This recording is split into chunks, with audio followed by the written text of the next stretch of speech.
Hello viewers, good evening. তা আজকে আমরা আবারও চলে এসেছি ঢালি ফুড কোর্টে। সব থেকে ভালো লাগার বিষয় হচ্ছে এখানকার প্রত্যেকটা ফুডই অনেক বেশি অনেক বেশি ইয়াম্মি।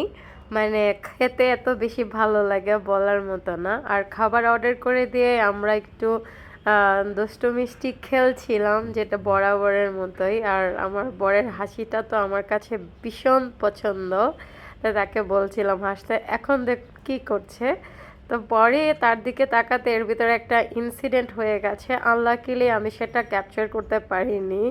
সে যখন কোকাকোলা অর্ডার করেছে, হাতে নিয়েছে, তখনই হাত থেকে পড়ে সেটা ভেঙে গেছে। খুবই অস্থির ফিল করছিল। তো যাই হোক, আমাদের ফুড চলে এসেছে। আর আজকে আমরা যেটা অর্ডার করেছিলাম সেটা ছিল ফ্রাইড রাইসের সাথে mushroom and the chicken and shrimp.